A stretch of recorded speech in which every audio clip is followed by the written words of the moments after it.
C'est la jeunesse. Hein? زعما يعرفوها بلاش انا باش ولا يعقلوهاش والله je suis peu curieux de savoir ولا يعقلوا بلي واحد بلوندا. alors juste comme d'habitude مرحبا بكم سيداتي انوانسي سادتي اهلا وسهلا بكم ومرحبا. شوفوا نسكن في الشوشه اللي خرجت بلا معنى. شفتوا باللي عندنا ضيف الضيوف هم مترامين هنا الله يبارك خويا. الله يبارك الله اليوم يبارك. جبناكم واحد يتقلى بدون شوشه. بدون شوشه. واش روجي روجي باسبا تعرف روجي باسبا اليوم كومونسي بالروجي. Allez, on va y aller. فالي واش خو صافا شويه 1 1 2 2 هي مرحبا بكم. Il n'y a pas de défaillance. C'est un rouquin à l'image. Ah, ça démarre fort. Ouais.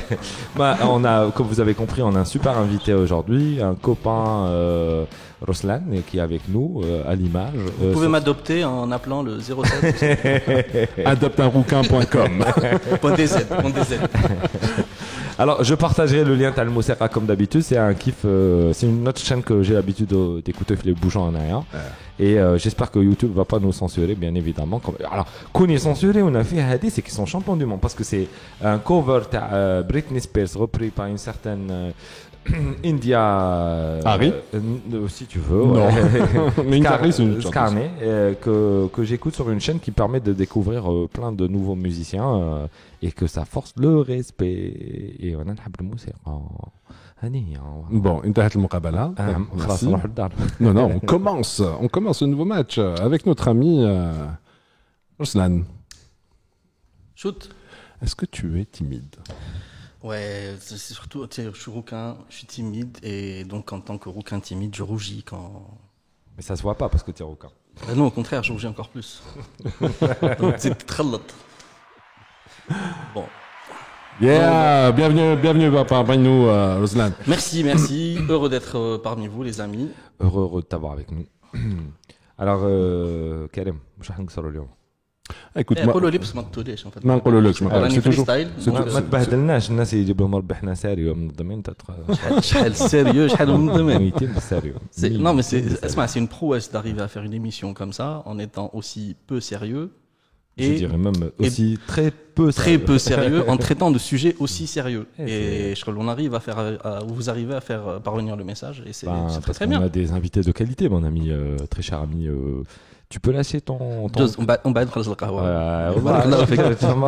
En plus, vous êtes à noter que Ruslan est un vieux copain qu'on connaît, que moi je connais personnellement depuis une vingtaine d'années au moins.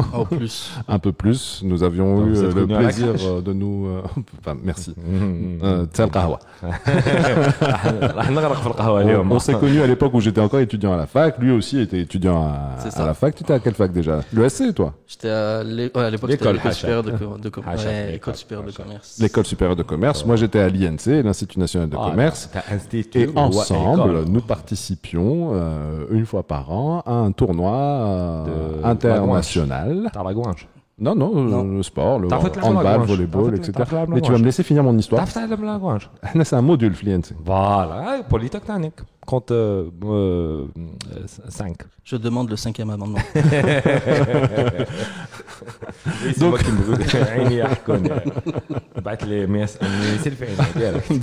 Donc j'ai connu Ruslan à l'époque, on participait au tournoi de 5 ballons qui était en France. C'était un tournoi entre les différentes universités de commerce de la région, entre nous, voire même pas de la région internationale. Et le bassin méditerranéen. Alors voilà, moi j'étais handball, Ruslan était volleyball. Ça n'a pas l'air comme ça quand on nous voit comme ça à l'écran, que tu joues au hand et que je joue au volley.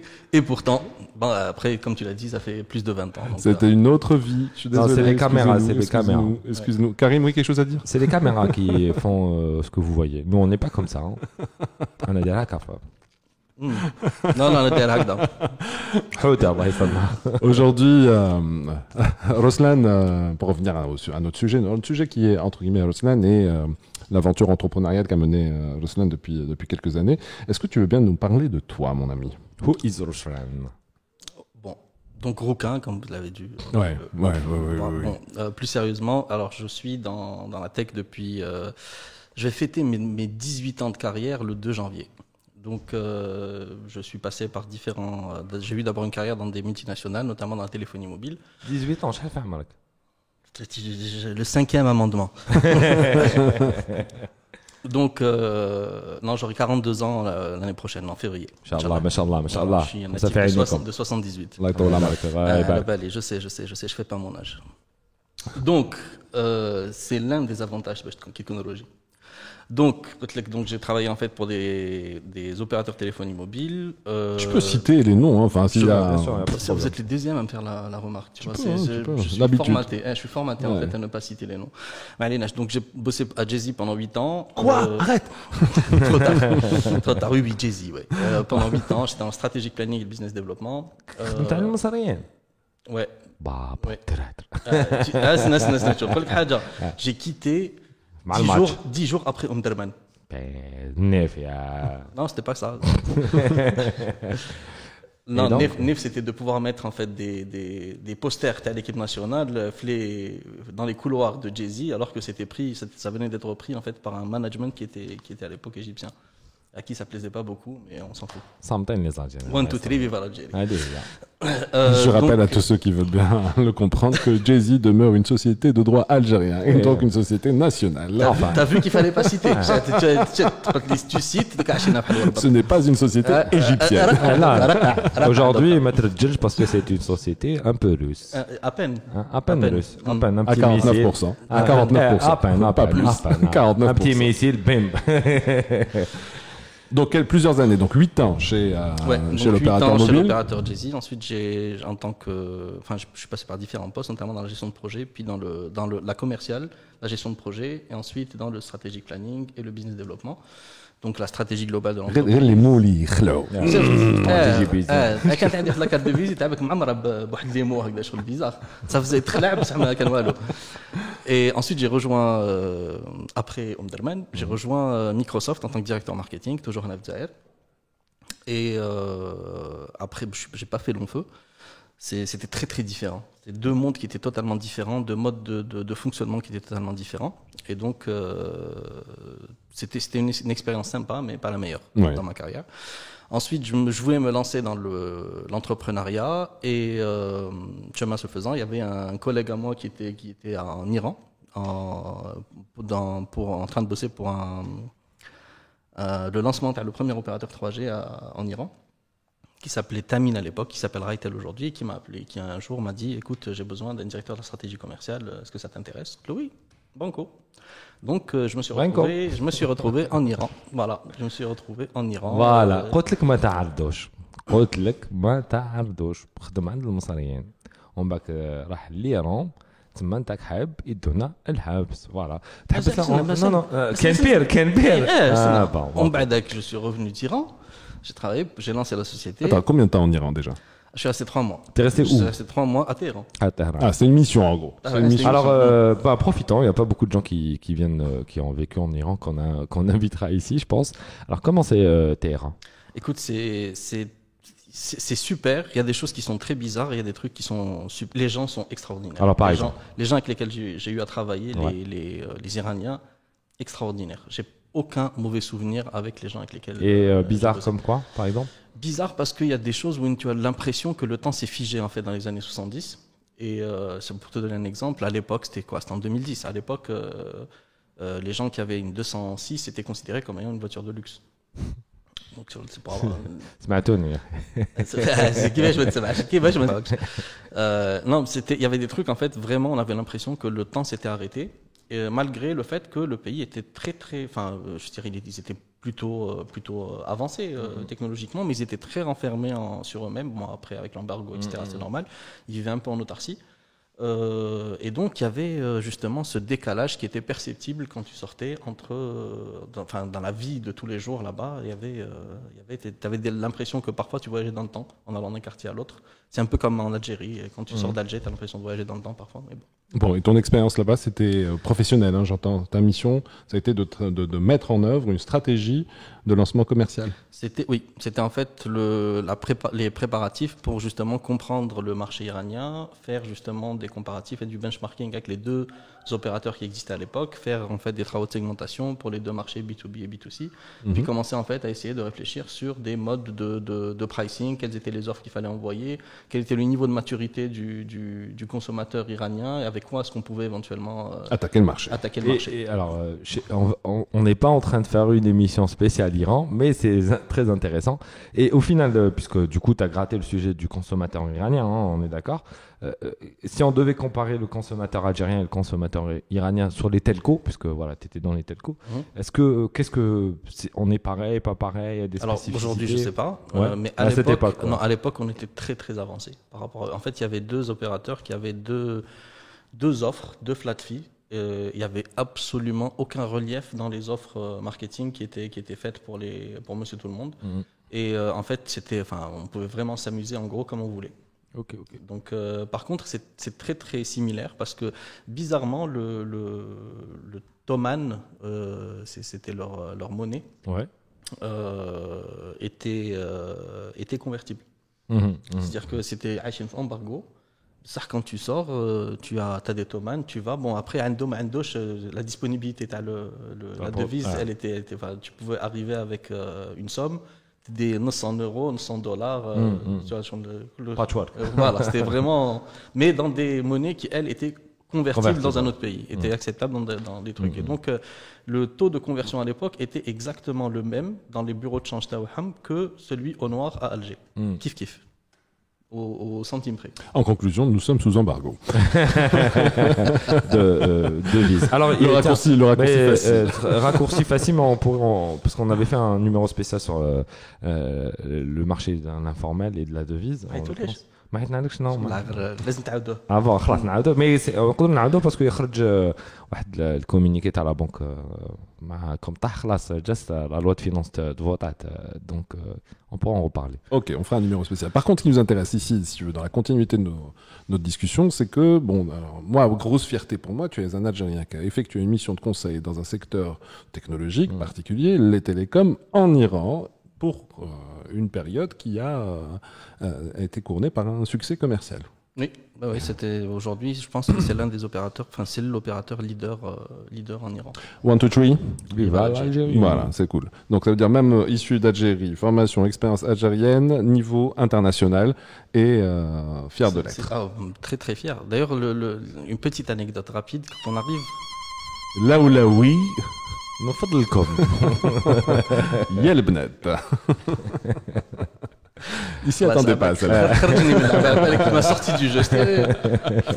C'est bon. Attends, il faut falloir que je... Une petite gorgée de café, ça va remettre les idées. Là, كنت معود تكون sérieux معنا plus de 5 minutes. Préparez روحك sérieusement. Continue. Donc alors, expérience professionnelle, passage dans la stratégie en Iran. Oui, je t'ai dit, le truc, c'est que quand on arrive en ayant fait toutes ces études en Algérie, en arabe, etc., puis j'arrivais en fait surtout avec mon bagage, t'as l'expérience que j'avais à Jay-Z et à Microsoft, donc tu arrives en général, tu te dis, les gens avec lesquels ils sont autour de toi, ils viennent de partout, ils viennent du Canada, ils viennent d'Australie, d'Écosse, bien sûr de France, parce que l'entité était française. Donc tu arrives, tu te dis, première réunion, Scott, nous, on se met. Après, tu te dis, mais en fait, non, c'est pas comme ça. Non, ça va. Non, mais en fait, non. Mais en fait, je vais même prendre la parole, tiens. Et je voulais dire une connerie. Ouais, et j'avais un truc, un directeur qui a, enfin, mon supérieur à Jay-Z pendant plus de 5 ans était grec, et c'était une super école, hein, Jay-Z. Je me rappelle d'un jour, il m'avait dit, une leçon qu'il m'avait donnée avec Nahar, allez, quand tu es dans une réunion, prends le stylo et monte au tableau. Celui qui monte au tableau devient le boss. C'est lui qui dirige la réunion. C'est lui qui, en fait, va donner la parole. C'est lui qui... Et donc, le truc que j'ai fait, c'est que je leur ai dit, on devrait peut-être prendre des notes. J'ai pris le truc, je suis monté. Et après, c'était... Ça y est. Showman. Après, c'était chef d'orchestre. Adar, Scott, non. Donc, voilà.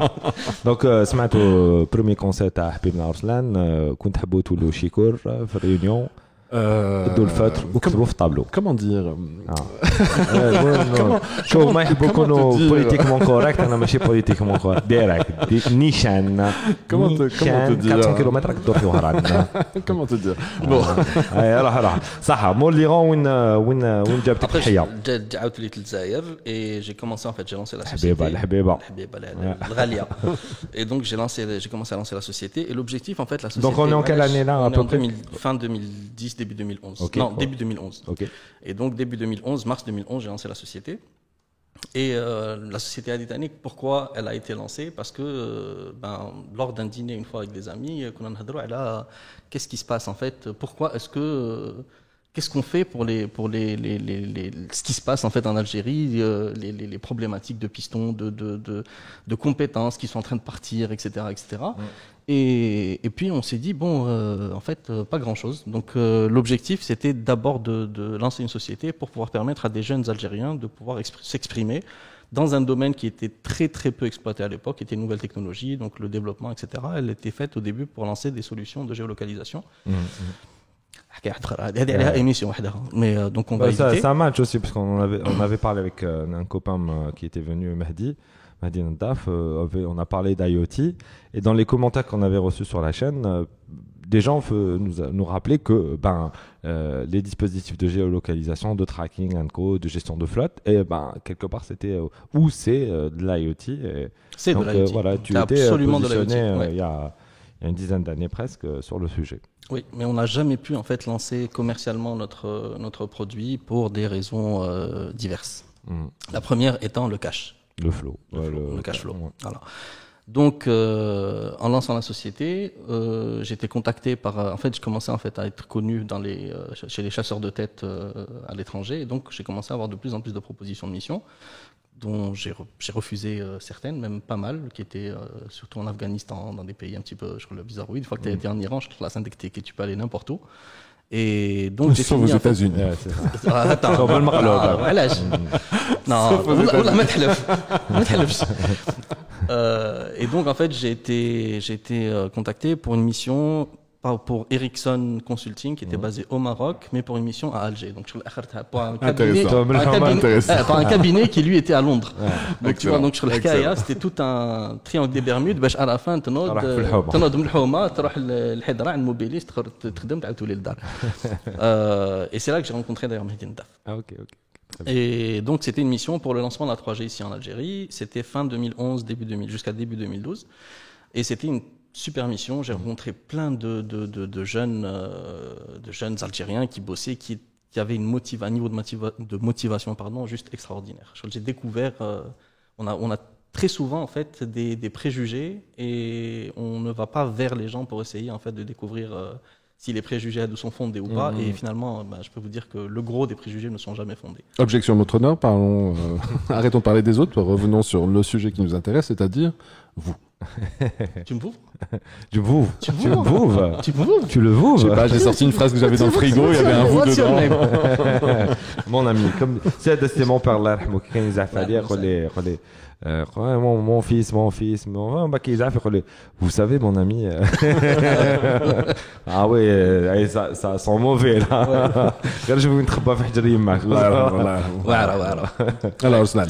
Donc création de la société, mission de consulting pour Mobilis, ensuite reconduit sur une autre mission pour en fait mettre en place un dossier de benchmarking pour obtenir un marché au niveau de Libyana en Libye, toujours dans le mobile broadband. Et en fait, toujours dans des périodes un petit peu bizarroïdes, c'était la période où ça commençait à être là en Libye. Et donc j'ai fait toute l'étude, le benchmarking. Ericsson ont réussi en fait à avoir le marché avec la stratégie qu'on avait mis en place. Et donc ils ont obtenu le marché. Je devais en fait les rejoindre en Libye pour justement la mission. Et manque de bol, je n'ai pas de visa. Voilà, on me donne pas de visa, donc je reste pendant ça allait كيما سفيان اللي كان معنا في l'émission il devait راح يبريزونتي la start-up تاعو ما عطاولوش فيزا ما عندوش فيزا في ليبيا في فرنسا برك لا في ليبيا انت درت نيفو بيان ليبيا شغل ماشي شغل نورمال انت تدخل ليبيا سور نديع نو نو باسكو انت روجي بزاف قلت حاجه في الامباساد جي جامي ديباسي لا غيريت هذيك تاع الاساس جامي شغل لو ميو كو جي بو فير سي نسنا في لا غيريت تاع الاساس هذه صارت لي كيما انا كي رحت الامباساد تاع مصر وقال لي علاش ما تهضرش عربيه قلت له وهذه واش راني نهضر بالعربيه لا قال لي نو من العربيه قلت له هذه عربيه باقي تسمع راك في الجزائر درك اهضر معايا هكا دبر راسك افهم خويا واش بغيت نقول لك انا ما عرفتش بالون عربي لا بون جو نزعم نوت اكزاتامنتي سي certo Voilà, donc bon, la mission, une autre mission de conseil. Une autre mission de conseil. Ensuite, je me suis focalisé beaucoup plus sur l'entreprise qui commençait en fait à grandir, disons un petit peu à l'époque. Et donc, on a commencé à recruter en fait des gens, des développeurs. Et puis, forcément, on a shifté de la géolocalisation vers du développement. Et au fur et à mesure, on a commencé à travailler avec des sociétés qui voulaient se digitaliser, qui voulaient en fait faire de l'applicatif. Et nous, on travaille aussi sur une solution, notre propre solution en fait de géolocalisation, parce qu'on s'était rendu compte que ce qui existait sur le marché ne correspondait pas à ce que nous voulions mettre sur le marché algérien. Et donc, on s'est lancé le défi complètement fou de pondre notre propre solution. Bon, après, on a eu des hauts, des bas. La vie de l'entreprise. La vie de l'entreprise, exactement. Débat. Mais tu es aussi connu pour avoir donné pas mal de formations et de conférences sur Alger. Oui. Alors, je sais pas si je suis connu ou pas, mais oui, j'en ai donné. Et ce qui s'est passé, c'est venu simplement du fait Moi, je que... sais. Je te crois sur parole.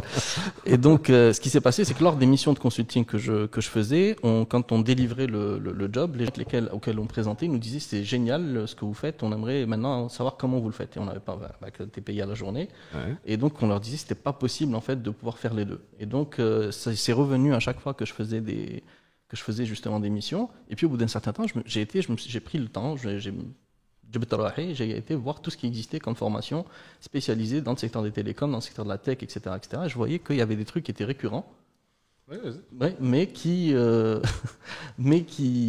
touchaient pas, qui ne rentraient pas dans le domaine, dans la méthodologie exactement à ce qu'il fallait faire dans le domaine de la tech, dans le domaine des télécos, etc. Donc j'ai commencé à travailler sur mes propres modules sur la base de mon expérience. Je suis pas formateur de formation. C'est plus des workshops d'échange d'expérience pour montrer en gros comment faire. En gros, comment fonctionne le moteur et qu'est-ce qu'il faut actionner, c'est quoi les tips et les tricks pour pouvoir en fait faire le job en gros correctement. Et c'est comme ça que ça a démarré. Ça suffit pas. Rentre-nous un peu plus dans le détail. C'est quoi la nature de la formation Allez, un thème que tu abordes régulièrement et que les gens apprécient. Le cash management, par exemple. Le cash management, c'est l'un des éléments qui fait que quand on gère une entreprise ou quand on lance en fait une entreprise, la deuxième raison pour laquelle ces entreprises se cassent la figure, c'est le manque de cash. Donc, mais ça veut dire quoi alors quand on parle de cash nahar, exactement. Donc le cash flow, c'est en fait les flux entrants et sortants à l'entreprise que génère l'entreprise. Quand tu vends, tu as un flux entrant d'argent et cet argent te sert en gros à justement gérer cette entreprise, payer les salaires, payer tes charges, la faire grandir, etc. Investir dans certaines choses, ça peut être ton matériel, ça peut être le fait de recruter de nouvelles personnes, etc. Mais quand tu changes de terminologie maintenant, quand tu appelles ça cash management, et si on le comparait à la traditionnelle gestion du flux de trésorerie, comme elle appellerait les financiers ou les comptables. Il y a une différence particulière ou c'est la même chose? Non, c'est exactement la même chose. C'est juste que, en gros, ça va aller plus d'un point de vue manager, donc gestionnaire de société, et non pas gestionnaire des finances. Le gestionnaire des finances, en général, son job, c'est de simplement limiter les dépenses au maximum. Et derrière, sans avoir en fait cette vision stratégique qui va faire que non, ça je vais quand même le faire parce que à terme, ça doit me positionner sur mon marché ou par rapport à mes concurrents ou par rapport à mon marché. Et donc l'objectif, c'est quand on gère une entreprise ou là quand on lance une entreprise, c'est quels sont les éléments auxquels il va falloir faire attention. D'abord pour budgétiser la création de son entreprise et derrière comment budgétiser justement ce qu'on appelle son besoin en fonds de roulement. Son besoin en fonds de roulement, c'est ce qu'on appelle, enfin en anglais on appelle ça le burning rate. Shad harg, exactement. Ça se rapproche beaucoup plus en fait de l'arbiyat et de comment on réagit. C'est exactement ça.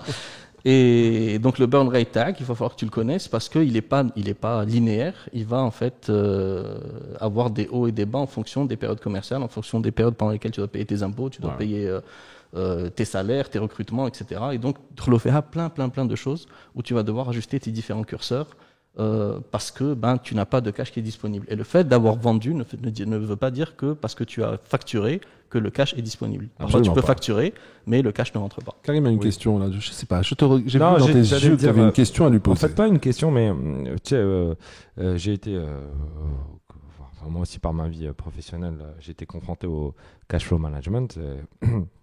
Et cette logique de trésorerie qui est très importante. Et quand tu es manager, donc forcément on arrive au PNL, lost and profit.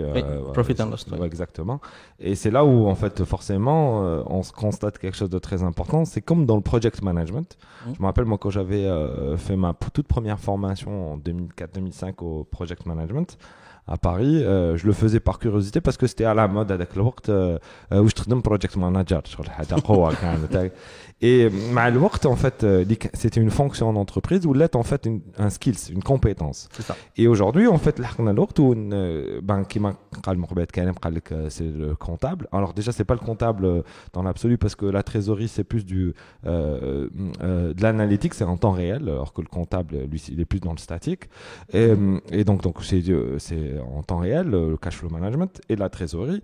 Et pire que ça maintenant, comme le project management c'est devenu un skills, le cash flow management est devenu aussi une compétence. C'est-à-dire que c'est pas forcément une fonction dans l'entreprise, mais c'est une compétence que doit acquérir en fait les managers aujourd'hui dans leur logique managériale, d'action, de prise de décision et tout ça. Absolument, voilà. Je dirais même que c'est une compétence de base parce qu'il ne pourra jamais faire son job s'il n'a pas en fait le fuel pour pouvoir fueler la manière dont il a envie de gérer telle ou telle tâche ou telle équipe ou tel tel projet. Donc c'est l'une des compétences de base que doit avoir effectivement un manager aujourd'hui. Et d'apprendre les fameux termes barbares type EBITDA, CAGR et compagnie quoi. Ouais. Il y a beaucoup plus terre à terre. Il faut savoir, par exemple, un des éléments très très importants, notamment sur la gestion du cash en Algérie, c'est de savoir sous quel régime fiscal nous sommes, à quel moment nous devons reverser la TVA, par exemple. Est-ce qu'on doit ou pas C'est un module de la formation. Parce qu'il y a des alors déjà il y a deux modes en Algérie. Il y a deux modes en Algérie. Quand tu es une société, non, pas du tout. Quand tu es une société de service, tu reverses la TVA à l'encaissement. C'est-à-dire une fois que tu l'auras, quand tu es une société de production, tu reverses la TVA à la facturation. Et déjà, tu as un premier étage. Déjà, est-ce que tu es forfaitard ou pas Peu importe. Non, tu es forfaitaire, tu n'es pas considéré gap la TVA. Tu es forfaitaire, tu n'es pas considéré mais tu factures sans TVA, mais tu achètes avec TVA. Oui, mais non, mais tu la balance. Tu la considères comme un coût. Mais ça n'intervient pas réellement dans la gestion de la trésorerie. Mais dans la trésorerie, c'est des grandes problématiques. On peut en parler. Vas-y. Tu es méchant aujourd'hui. Trop de café, on va réduire ta quantité là. On est mort. Il y a certaines entreprises qui se sont retrouvées en difficulté parce que éditer une facture qui exige le reversement de la TVA ne veut pas dire que tu as été payé. Ça ne veut pas dire que je suis avec toi sur la caméra. Arrête. C'est pas grave. En tout cas, c'est important. C'est aujourd'hui de se dire qu'il peut arriver à ce que tu aies reversé la TVA d'une facture que tu as éditée pour un client et que malheureusement, cette facture ne sera jamais honorée par ton client. Exact. Pour des raisons X ou Y, peu importe. Mais tu auras à reverser les 19%, enfin, ou autres selon ton régime, sans pour autant les avoir encaissés. Sans parler de la tape. Exactement. Qui, elle, se reverse sans péter. À la génération de la facture. Exactement. Mon ami Oslan. Oui. Donne envie à notre audience de comprendre ou de suivre carrément une de tes formations. Est-ce qu'on peut suivre une de tes formations? Alors déjà, si on voudrait. Oui, bien sûr. Comment on fait on organise. Alors j'organise ça de manière cyclique, souvent avec des partenaires. La prochaine devrait en principe avoir lieu avec nos partenaires de la Bull Space. Donc avec Sarah Daoudi. Qu'est-ce que la bulle space? C'est un coworking space qui est au Golfe, qui est géré par une dame géniale qui s'appelle Sarah Daoudi. J'ai pas encore mis les pieds, il faut que j'y aille. ما قصتهاش كاع عندك ناقص 5 في الفرد الفجائي المحروسه. Avant. DS devoir surveiller. Qui dit بالبي. Donc on doit en fait en organiser une, ça va être sur les réseaux sociaux enfin en principe assez vite et donc voilà, on s'inscrit mais au-delà de ça, au-delà des formations, il y a aussi des meet-ups qui vont être mis en place. Entre ici, en fait, moi je suis entre ici et Toulouse, donc ça va se faire ici. Il y a des meet-ups qui vont se faire ici à Alger, il y en a d'autres qui vont se faire aussi à Toulouse à partir de janvier. On espère en faire un très bientôt, peut-être la semaine prochaine. On va voir en fait si les gens sont dans le mood de pouvoir aujourd'hui de pouvoir en fait assister à un meet-up. Mais alors juste question, je te coupe, pardon. Mais non, ne me coupe pas, je suis ton invité, tu me coupes pas, tu me laisses parler. Non, شوف بدك نقلبها سيوفا هكذا. Donc non, tu me coupes pas. ماشي مربي ماشي مربي في ليميسيون باك برا نولي سوبر مربي. اسمع انا ماشي مربي وروجي. سينو يما تضربني. عباك بلي انا الحياه تاعي روجيه كي طوال. بون معليش. Ce que j'allais dire, non, mais alors tu parles, c'est Ruslan Ben Sharif qui fait les formations ou c'est ton entreprise? Non, c'est moi. C'est moi. Vraiment, c'est toi. Non, c'est vraiment moi qui fait les parce que c'est moi qui ai généré le contenu. Et donc il y a pas de méthodologie académique. C'est pas comme si on était à la fac. L'objectif c'est vraiment que ce soit un échange d'expérience. C'est vraiment un retour d'expérience. C'est voilà, ça n'a pas fonctionné. Pourquoi? Parce que voilà pourquoi je suis passé. Éviter éviter de faire ça. Et puis on va rentrer, c'est du learning by doing. C'est-à-dire qu'on va mettre les mains des gens dans le cambouis. Et en général, quand on sort, on a 2 jours en fait où on va expliquer en gros le fonctionnement justement des différents mécanismes. Et le 3e jour, j'ai construit en fait des petits outils sur Excel. C'est franchement pas quelque chose d'extraordinaire qu'on va mettre à disposition des personnes. Et puis on va faire des workshops où on va leur expliquer la méthodologie et ils vont devoir utiliser ces outils pour leur propre entreprise. Voilà. Après, ce qu'on fait, c'est que des fois, on a des groupes qui sont constitués de 8 à 10 personnes. Des fois, j'ai un groupe de 20 personnes. C'était pas possible de faire la journée en faisant que chacune des 20 personnes travaille sur son entreprise. Donc, on les a fait en 3 groupes, en créant 3 groupes qui soient plus ou moins homogènes par secteur d'activité, par des trucs comme ça. Pour apprendre l'outil en lui-même. Et le truc, c'était justement que déjà l'outil, la réflexion, parce que le matin, en fait, on fait il y a 3 exercices à faire.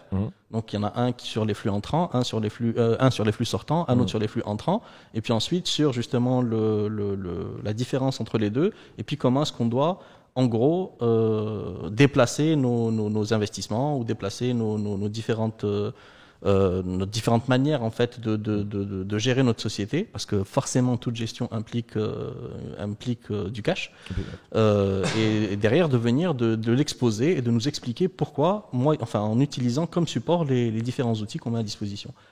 Et donc ça se fait en général, c'est très très bon enfant. L'objectif c'est de dire aux gens, ne vous inquiétez pas, si vous voulez y aller, allez-y, ne vous inquiétez pas, c'est pas si compliqué que ça. Vous allez voir que en gros, c'est surtout des problèmes arithmétiques. À partir du moment où on comprend, à partir du moment où on comprend la logique derrière et tout ce qui est loi, etc., on sait où est-ce qu'on se positionne. On se retrouve en fait dans un écosystème fiscal, si vous voulez, et qu'on commence à comprendre en fait qu'est-ce qui nous entoure. Normalement, le baril, ça devient des plus ou des moins. Et puis, il y a le côté subjectif du manager qui fait que toi et moi, si on va avoir le même budget pour faire le même projet, on va le résoudre de manière totalement différente. Voilà. Thank you very much. Merci beaucoup.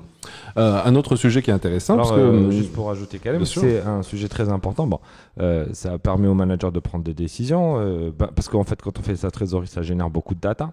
Et c'est comme on le disait, je sais plus quand, là, enfin on en parle très souvent. Ça te permet de faire du data driven, hein, c'est-à-dire que tu vas décider sur sur des projections mathématiques, des chiffres, des réalités. C'est complètement du data driven. La gestion de trésorerie, c'est complètement. C'est que ça en fait. Et j'irai encore beaucoup plus parce qu'on est en train de parler de stratégie, puisqu'il y a le futur.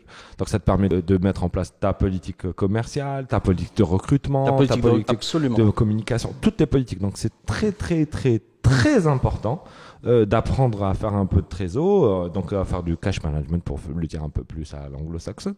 C'est pas compliqué. comme tu le disais, mais c'est très très important parce que c'est au b.a.-ba de beaucoup de choses dans la vie d'une entreprise. Bah écoute, à l'origine, tu crées une entreprise pour faire de l'argent. L'entreprise est à but lucratif. Donc si tu sais pas comment gérer cet argent, c'est mal parti. Exactement. Très mal parti. Alors ça nous donne aussi une... Enfin, ça nous explique à quel moment on peut payer un fournisseur. Oui. Enfin, dépenser. De manière générale, dépenser. OK. Et ça met en relief l'importance de définir clairement avec ses clients de la date de paiement. Moi, je dis souvent à des clients qui me disent, bon, on vous paye sur 45 jours, ça vous va, ça vous pose pas de problème. Je dis, même si c'est long, 45 jours, c'est pas grave, à condition que ça soit respecté. Pourquoi ? Parce que dans la gestion de notre trésorerie, nous considérons que 45 jours après la date de l'émission d'affaires, il y a cette entrée d'argent. Donc, je peux programmer moi-même, de mon côté, une sortie d'argent à partir de cette date. Si jamais il y a une défaillance de règlement dans le délai entendu, il y a du coup une défaillance par la suite de mon règlement par rapport à la gestion. Donc, ça peut éliminer, ça peut impacter mes actions de com, mes recrutements, mes dépenses, etc. Les salaires, etc. Voilà. Alors, il y a encore beaucoup plus... je sais pas, on est parti sur ce sujet, c'est très intéressant à la Koulihal. Moi, en 2008, j'avais pris 2 stagiaires en fin d'études de l'école polytechnique en génie industriel que je salue. Je les ai croisés. Genre, un, il a travaillé, je crois, chez Ericsson pendant quelques années. Moi, je devais avoir 27 ans, quand leur maître de thèse. Et dans un cabinet à l'international, Sid Ali Aouchar et Mourad Bouri. Bouri, ok. Bouri. Mourad, c'était la blague parce que avec mon père s'appelait Mourad, donc Mourad Bouri, Mourad Brouri, bon bref. Et on avait travaillé sur un projet, donc ils avaient travaillé pendant, je crois, 6 ou 7 mois sur ce projet, où le délire c'était, on avait notre patron, moi j'étais dans la construction. Donc dans la construction complexe, donc là je suis au bâtiment, les usines. Donc c'est très complexe, le breakdown il va, on part en iPad par le macla, l'engineering, les machines, enfin l'hebel. C'est des montants faramineux, on parle de millions et de millions de dollars. Et surtout quand tu te rends compte que genre t'as payé $1,5 million de clous. Ah normal, شغل عادي des clous. Bon, ما تنساش de l'autre côté عندك des factures à 3-4 millions de dollars. C'est des chiffres الهبل. Où les marges elles sont très petites. C'est qui de 10% de marge bénéf à champagne, enfin champagne. Excuse-moi mais alors déjà 10% de marge c'est pas une petite marge. Dans la alors moi qui viens dans la construction, c'est dans mon ADN donc je raisonne. Mais dans la marge bénéficiaire 10%, t'es limite voilà. Mais dans la construction, vu l'effet des grands nombres, donc 10% de millions de dollars, ça peut être pas mal. Voilà, exactement. Mais du coup, nous, je me rappelle, on avait bossé ensemble avec ces jeunes ingénieurs, on avait presque le même âge à la Koulihal. C'était pour répondre à un besoin dans l'entreprise. On avait le patron qui venait, il disait ربحت ما ربحتش. Le grand souci du patron, hein. Et lui il voulait qu'on lui fasse sur un bouton et à n'importe quel moment de la journée. Et c'est là qu'on arrive à la transformation digitale. Et ben c'est pour ça que moi je te parle de ça en 2008. On n'avait pas tous les moyens qu'on a aujourd'hui. Il a fallu d'abord mettre toute une méthodologie du cash flow. Alors il faut comprendre que un des grands challenges du cash flow management, c'est la remontée d'informations. Donc c'est le système d'information. Donc si tu n'as pas un système d'information dans l'entreprise, et deuxièmement, si tu n'as pas du processing, c'est pas processé, ça devient. Il y a beaucoup de belles boîtes en Algérie qui font des trucs extraordinaires. C'est une vraie problématique pour le Jazair. C'est très très juste. C'est-à-dire que toi, dans ton entreprise, tu es dans le dev, mais je m'adresse aux jeunes entrepreneurs. Le premier qui monte une vraie boîte dans le conseil du cash flow management avec des outils, je te jure, s'il arrive à se poser. Tu me rappelles un truc très important, parce que quand tu parles de très très grosses entreprises, la mission que j'avais fait pour Mobilis, là on peut en parler, c'était quoi ? C'était en 2011-2012. J'avais fait en fait un travail de segmentation par la valeur sur le marché B2C. Oui. Et donc, en gros, c'est combien de dépenses, une segmentation par le volume, enfin la somme d'argent dépensée. C'est en gros en fait définir des segments en fonction de ce que te rapporte chaque segment. Et donc derrière de faire en fait une typologie avec des personas et savoir de combien est constitué le segment. Et souvent tu vas voir que c'est un système pyramidal et le haut de la pyramide contient très très peu de gens mais qui dépensent beaucoup. Et donc tu peux en fait à l'époque les trucs c'était s'ils perdaient je pense 10% de leur base de données, ça a impacté, je crois, quelque chose comme 20 ou 30% de leur chiffre d'affaires, ce qui était juste énormissime. Monsieur Pareto est passé par là. Voilà, le plus intéressant, c'est que pour revenir à ton exemple, c'était quand on descend au segment le plus bas, qui lui comptait plus de 3,2 millions d'abonnés. Chacun des abonnés leur apportait un ARPU, donc un Average Revenue Per User, donc la moyenne de revenus par utilisateur par mois, qui était de 50 dinars, c'est-à-dire un demi-euro, moins d'un demi-euro à l'époque. Et ça ne correspond pas du tout au standard international. Alors non seulement ça correspond pas, mais quand tu fais en fait ton étude de coût, tu vois que ce que tu payes aujourd'hui dans la gestion et dans la maintenance du réseau te coûte plus cher par utilisateur. Ce qui veut dire que l'orientation c'était get rid of them, c'est-à-dire que tu as 3,2 millions d'utilisateurs qui sont en train de te coûter de l'argent, qui sont pas en train de t'en rapporter. Il faut t'en débarrasser. Ou t'en débarrasser. Alors, après, t'as des mécanismes marketing pour en fait leur faire dépenser plus. Ouais, consommer, quoi. ou alors, après, tu vérifies toutes les identités. Tu nettoies un peu ta base de données. Voilà. Mais donc, en fait, c'est pour dire que même quand on est au sein, parfois, de structures qui sont juste énormissimes, on n'est pas forcément, quand on n'a pas justement la bonne méthodologie, on n'est pas équipé de la bonne manière, on n'a pas forcément une visibilité totale sur qu'est-ce qui nous rapporte de l'argent. Totalement. Et sur quoi est-ce qu'on doit éventuellement diriger nos efforts. Ouais, et juste pour ajouter encore une anecdote qui m'a coûté, c'était dans la construction. Je me rappelle quand on avait mis en place l'outil et tout ça, ça fonctionnait très bien. Donc on faisait toutes les prévisions dans le temps et tout ça. On breakdownait les budgets, etc. par projet, etc. Et donc du coup, il y avait toute la logique de et Mindak, les projets, ils voulaient aller vite, donc ils allaient vite, et donc ils avaient aussi des prestataires qui faisaient aller vite, et donc du coup les prévisions de payer les prestataires, je devais payer 100 millions de dinars de prestataires au moins un. D'un seul coup, je me retrouve à devoir payer 300 millions de dinars à au moins un, mais on a été beaucoup plus vite, c'est-à-dire qu'on a facturé plus. Mais le problème, nous, on n'avait pas la disponibilité du cash parce qu'il fallait attendre que le client nous paye et on n'avait pas négocié ça en amont avec les banques et les bailleurs de fonds et on se retrouvait un peu. Donc, on faisait très attention, c'est-à-dire que le cash flow management nous poussait à remonter encore plus haut dans la data et à demander aux gens de la construction de ralentir la production. T'imagines, on demandait qu'ils ralentissent la production. Ah, bah, qu'ils comprenaient pas, la productivité trop rapide et quand je leur expliquais, je leur montrais une vidéo les greffes japonaises quand ils produisaient plus. Quelqu'un peut me rappeler le cash dont dispose Apple? Les bidas taham. Le cash. Les bidas, c'est ça, c'est la disponibilité de ça doit être 800 millions. Non, 100 milliards. Oui, 800 milliards, pardon, je voulais dire 800 milliards. Ouais. Excuse-moi. Rien que ça. Les bidas, c'est pas ça. C'est pas ça, oui. C'est sur un résultat. Les bidas, c'est le résultat TAG avant la taxation, les amortissements, etc. C'est pas cher. C'est ça, c'est Daraham al-Kharb. لا لا هذا يقولوا له الكاش. شحال عندك دوكا ديسبونيبل. Donc bzaf. Cachou. Et qu'est-ce qu'ils font? Ils augmentent les prix. Oui, alors ils font de la segmentation de clients. Si tu veux, ils font de l'acquisition de clients par. Ils améliorent leurs résultats, non pas en essayant d'avoir plus de clients, mais en augmentant la valeur de leurs produits. Et donc, d'ailleurs, c'est aussi une stratégie. Pour parler en fait d'abord, ils ont tout simplement révolutionné l'industrie automobile et l'industrie de comment est-ce qu'on consomme aujourd'hui de la donnée.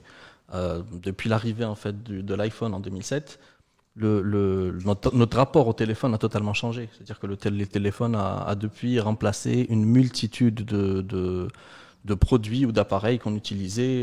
Ça part du réveil. Je fais quand même de réveil. Moi, sur mon téléphone. Ah, voilà. C'est ce que je disais. Donc,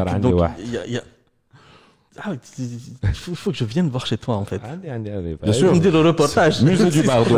Musée du Bardo. C'est là que vibre Rory. Mais où vibre Rory? Je déconne pas, ou à l'ancienne, avec les تعمر وكل شيء. لا bon عندك لا تستعمله. لا ماشي يمشي. لا اسكو تستعمله. نستعمله surtout كي نكون طيب.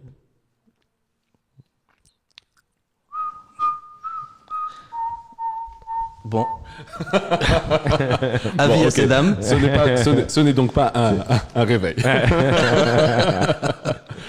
Non, continuons. Ouais, donc, en fait, pour revenir à l'histoire des trucs, ils ont aussi, quand on compare le nombre d'applications qu'ils ont sur leur store et le nombre d'applications qu'a Google sur leur store, Google en ont, je crois, 5 ou 6 fois plus. Par contre, d'un point de vue revenu... Ils sont venus en dernier, hein, Google. Ils sont venus après. Ils sont venus après, mais c'était un petit peu une grosse poubelle. C'est-à-dire que c'est beaucoup moins qualitatif en termes de type d'application que Apple. Par contre, Apple génère beaucoup plus de revenus, je crois 34% de plus de revenus que les stores à Google. Et tu vois effectivement qu'ils partent plus dans le qualitatif. Et ça, les gens y restent, malgré le fait qu'ils aient moins de choix sur le côté applicatif. C'est-à-dire qu'il y a des applications que tu vas trouver sur Google que tu ne vas pas trouver sur Apple. Oui. En plus de ça, je crois que un des éléments déterminants aussi sur le prix ou le revenu ou ce que gagne Apple, c'est le fait qu'ils eux-mêmes fixent les prix. C'est-à-dire que tu ne peux pas avoir un prix intermédiaire entre les paliers qu'ils te définissent. Ils te donnent des paliers, voici ce palier, voici le prix, etc. D'ailleurs, Apple, avec Apple Music notamment, ça s'appelait pas Apple Music il y a très longtemps. C'est eux qui disaient que la chanson coûtait 0,99. Voilà, donc ils ont imposé un prix à l'industrie de la musique pour la vente de musique. Ils ont imposé des prix et c'est ces prix-là qui étaient appliqués ensuite. Tu ne pouvais pas choisir autre chose qu'un des paliers qui t'étaient proposés par Apple sur l'Apple Store. Mais je pense que ça mériterait même qu'on en discute un autre jour, qu'on fasse avec plaisir. Ce qui me ferait plaisir aussi, mon ami, c'est que tu nous parles de l'orientation de ton activité, de ton entreprise aujourd'hui. Bon, on a bien compris que tu faisais du conseil. Ça, c'est moi. C'est toi, à titre personnel. À titre personnel. Tu as créé une société qui fait du développement. Oui. OK. Et du développement mobile. Oui. Alors, développement d'applicatifs web et mobile pour les entreprises. Donc, on travaille exclusivement avec les entreprises sur du B2B. Donc, c'est des gens qui ont déjà des entreprises et qui ont envie de digitaliser, ou ils ont envie de lancer des projets de digitalisation ou d'applicatifs mobiles, ou alors des sociétés qui se lancent et dont le business model tourne autour justement d'un applicatif mobile. Est-ce que tu as souvent la question, Charles? Ah, attends, c'est très simple. Moi, je suis habitué à la question shahal. Il vient de recevoir un coup de taser. Sauf que je suis immunisé, tu vois, maintenant. Vas-y, tasse comme tu veux. C'est avec le pistolet tétricé. Voilà, on sait jamais. Voilà, d'ailleurs, c'est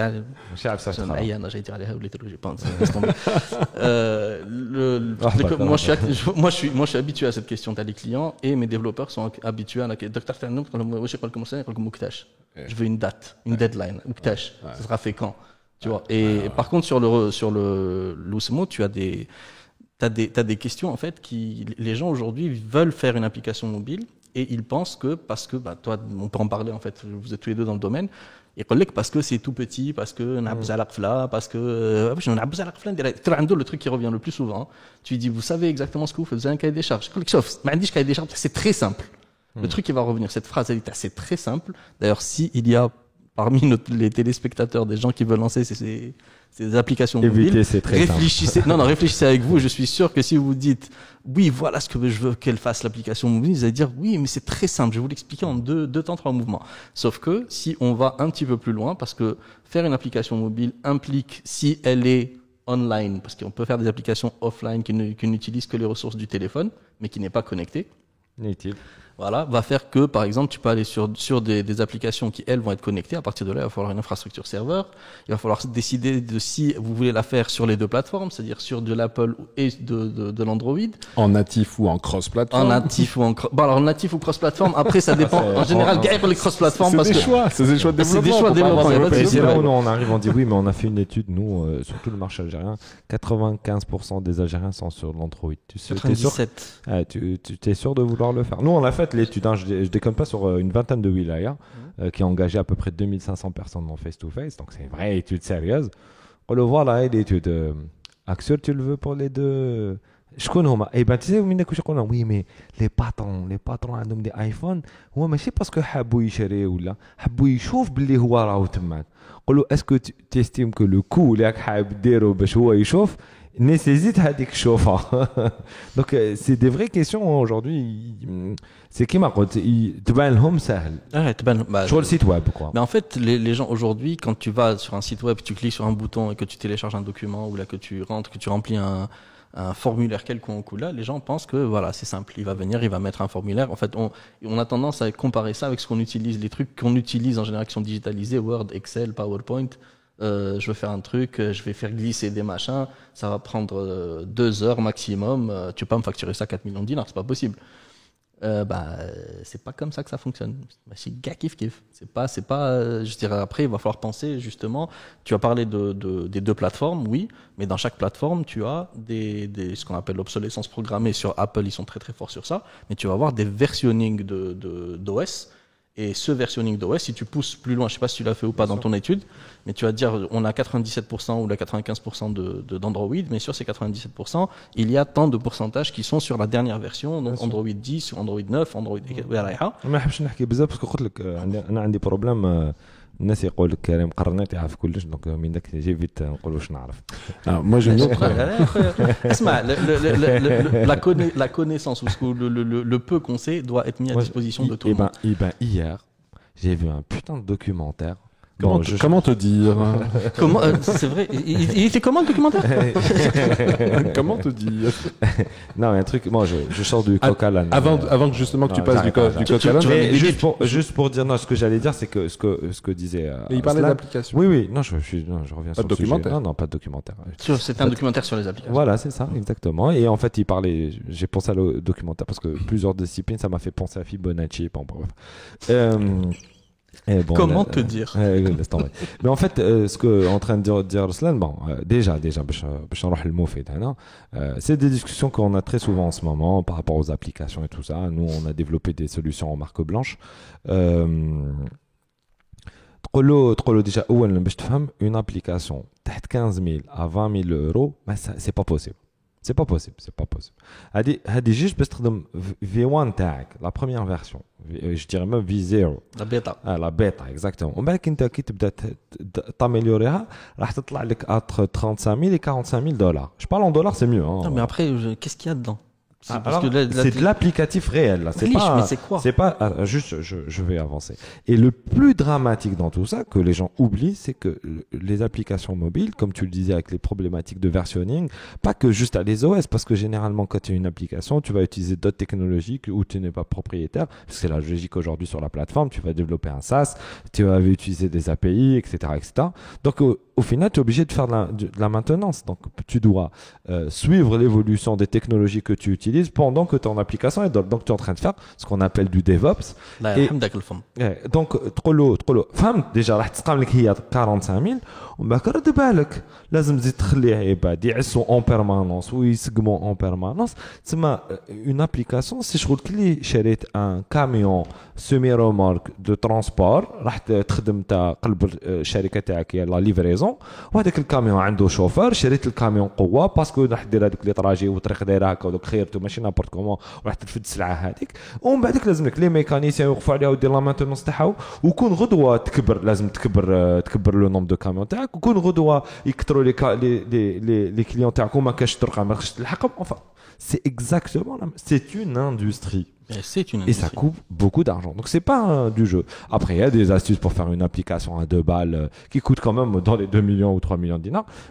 Mais ça dépend chaque HBDRBA, c'est juste la com ou juste un petit applicatif. Là, tu parles vraiment d'applications qui ont un sens business, etc. Une vraie application. Oui, on parle. Non, mais qui ont une portée business. On parle pas de choses. Peu importe aujourd'hui technologiquement parlant. Donne-moi un exemple.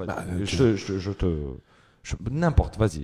Regarde les applications qu'on utilise. Ok, numéro utile. Tadzaïr, ça existe. L'application fait que les numéros utiles. Tadzaïr, les pompiers, la police, etc. L'application, elle coûte pas 2 millions de dinars. Ah, des numéros utiles. Tu as une application qui fonctionne. Déjà, là, on a un numéro utile dans une base de données qui est maintenue à jour. Non, ma cache. Ah, il faut y mettre. Là, donc ça s'appelle. Ça, c'est pas une application. Ce numéro-là. C'est pas une application. Non, ça, c'est pas une application. Oui, mais ça s'appelle une application. On regarde du marché grand public, ça s'appelle une application. Non, le marché grand public, on n'est pas en train de parler de lui et le marché public doit s'acculturer. Les gens font une différence entre un site vitrine ça s'appelle le marché d'application. Non, les sites web. On fait bien la distinction. Dans le coin bleu, nous avons 1m97, 121 kilos. Ancien footballeur, ancien handballeur, à la dernière pesée de ce comme disait mon père. Bon, moi je suis du côté de Karim. Il s'est déplié. Tu es en sécurité. Mais moi, j'ai pas dit quel Karim. Moi, je suis une tank. Tu es toujours en sécurité. Et juste pour dire, attends, on s'éparpille. On s'est pas vu. Donc, juste pour dire que une application, je parle en bon français. Et ça veut dire que ça vient d'un applicatif. C'est-à-dire que tu vas lui faire quelque chose. Elle va faire quelque chose. C'est un logiciel. C'est pas un site web vitrine. C'est-à-dire qu'il y a dans un site web, s'il commence à avoir par exemple, dans un site web, je veux qu'il y ait une base de données. Quand je fais ça, il sera ça. Et quand je fais ça, il sera ça. On va qu'il y ait هنا يخرج له هذه وكون صحاب الجزائري يجوا يشوفوا هذه وصحاب فرنسا يشوفوا هذه وصحاب الطليان يشوفوا. خلاص, c'est une application. Donc une application mobile. Déjà, on a des problématiques technologiques parce qu'aujourd'hui, les mobiles, juste le challenge. T'excites pas. Mais je sais parce que on fait. C'est des discussions que j'ai avec les clients qui m'ont dit Ruslan, كيبدا يهضر لك تقول له mais est-ce que على بالك واش راك تحكي يا دين الله على بالك بلي برك باش نمشي لك اون ابليكاسيون والريت تاعها تسمى لو اس ال اي تاعها تمشي في 85% des utilisateurs. C'est un défi parce que les téléphones sont différents, les OS sont différents, les écrans sont différents. تقدر تبيطا تيستي حتى وتكره, tu tomberas pas sur les mêmes. Donc qu'est-ce que tu vas faire? Tu vas dire je vais aller vers des technologies qui sont plus robustes que ce que je pourrais développer. Donc tu vas utiliser du Google, du Amazon, etc. Dès le moment où tu te retrouves tu fais un autre piège, لازم تعس l'API تاع Google, تاع Facebook, تاع Amazon, est-ce que تبدل ما تبدل, etc. Alors et ça coûte de l'argent, c'est des humains qui font tout ça. 2 secondes. Voilà. Il y a un exemple aussi très intéressant que je sors parfois à ceux à qui je discute d'applications, et j'en dis, vous vous rendez pas compte que la plupart de vos applications se mettent à jour au même moment? C'est dans les mêmes périodes-là où les applications... Alors Zamaga, ils ont décidé de sortir un nouveau truc au même moment? C'est pas possible.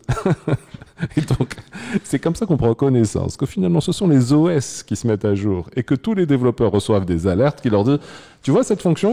Eh ben, elle va plus marcher. À partir dans 6 mois, elle va plus marcher.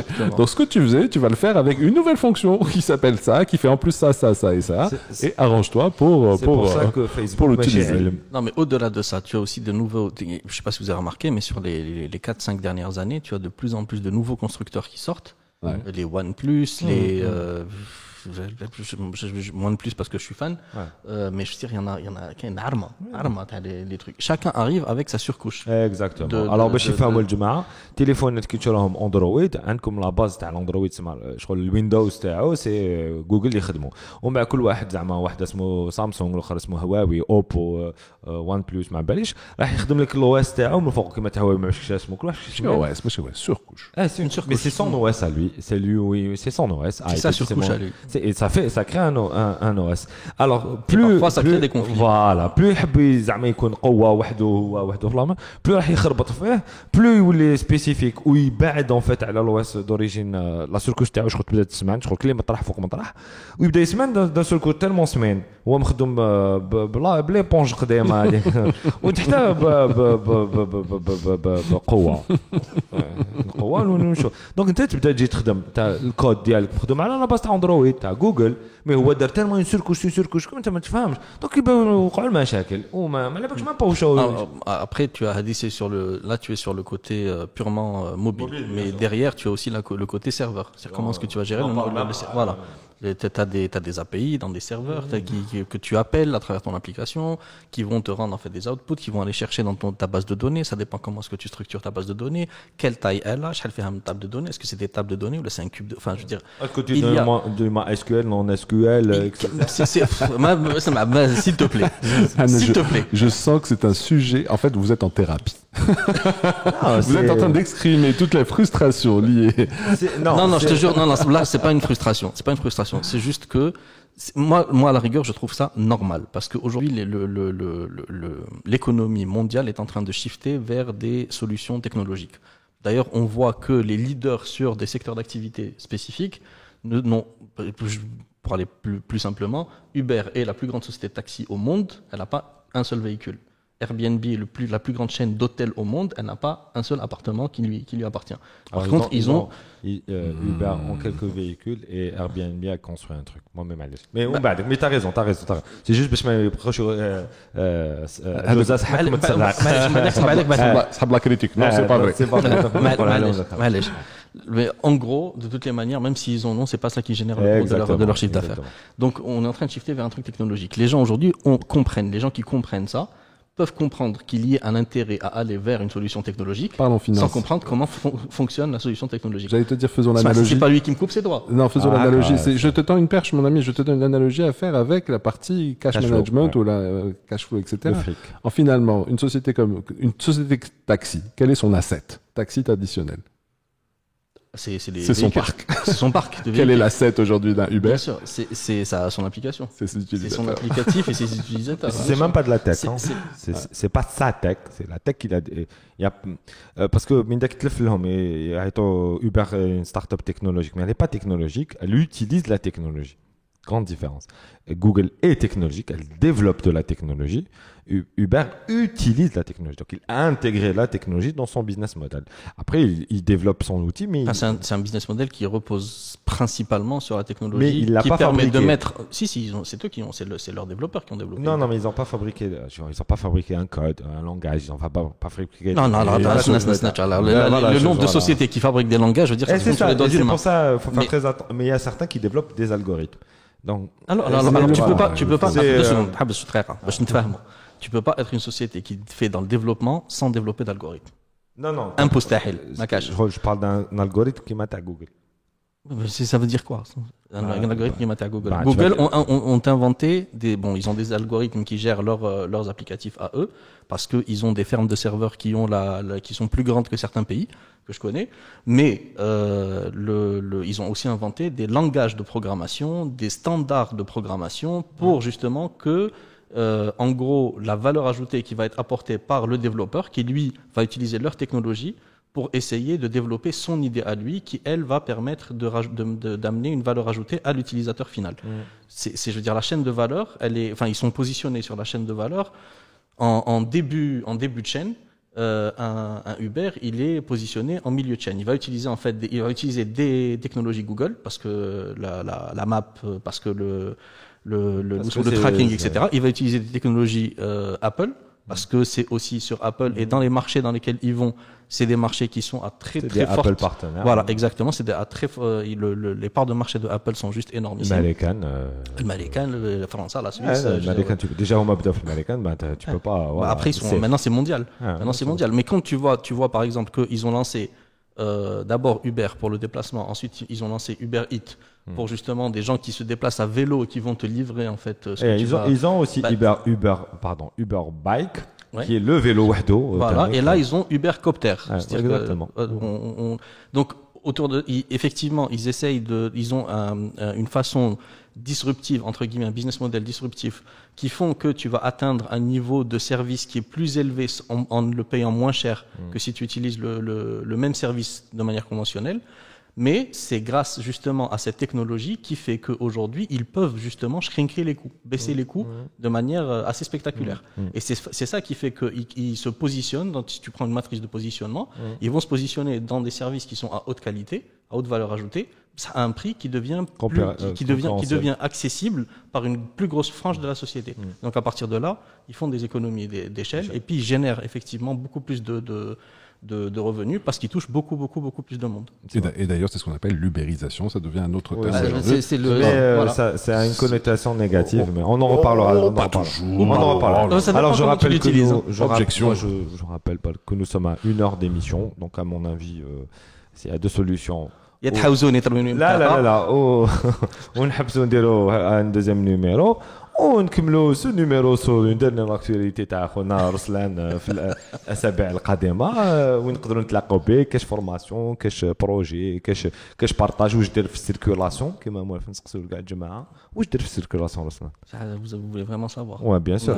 Alors en général je suis au téléphone. انت من الجماعه اللي عيطوا لي يجوز بينا الوقت. لا سي نجيب بك طريق. نجيب بك طريق. لا en général يعيطوا لي يجيبوا بيا طريق انا. تسمع un texte bons échanges. C'est de bons échanges. Non, souvent je suis très souvent au téléphone. Sinon je suis en train d'essayer de suivre les conseils de notre ami Samir Bellik. Ouais, qu'on salue Samir, pour justement essayer de générer du contenu. Ça fait 1 an que Gabi, je peux dire. Je connais Samir Bellik. Je vois pas qui c'est. Sérieux. كاين واحد الحكايه مع سامر. واحد القطه كذا. ما نقدروش نحكوها في لونتيم. واحد الحكايه مع دي بانان الله يعطيه ما يتمنى دي بانانا ضربه شينا ناس با كريم الله يعطيه استوديو كيما ما نقول والو راني ساكت ماشي كريم الوغ سي سفيان دار لنا زبله باسكو قلت له سفيان قلت له درت لنا زبله وسامر لي صوفانا شكون سفيان حكايه طويله ما نقدرش ندخل في التفاصيل. Donc voilà, je suis en train d'essayer aujourd'hui d'essayer de m'entraîner en fait à faire du contenu parce que c'est pas si évident que ça. C'est pas si évident que ça de se lancer comme ça en freestyle et de se mettre à faire du contenu. C'est beaucoup plus simple quand t'es encadré, quand t'es dans un... Quand t'es pas tout seul. Voilà, t'as des gens en fait qui viennent, qui te lancent, qui te lancent sur des sujets, etc. Et tout. Qu'est-ce que je vais dire, comment je vais le faire. C'est pas forcément évident. C'est vrai. Voilà, donc je m'entraîne. Ouais, ben, bon courage. Quand je n'arrête comme que je bêtise il y a 5 minutes, vous allez voir beaucoup de conneries que je dis. C'est sûrement un moyen. De toutes les façons, comme disaient les inconnus, de toutes les manières, j'ai dû en dire pendant 1 heure. Donc, mais cela ne nous regarde pas. Et c'est comme ça que s'achève ce numéro. Si notre ami n'a plus rien à ajouter. Je pense que de moi ou de lui parce que je suis sûr qu'on a des trucs à ajouter. الأولوي على الأولوي العاصمين أقول أن هذا العدد قد وصل إلى نهايته. شكرا جزيلا على كيفاش يقولوا ميرسي en iranien؟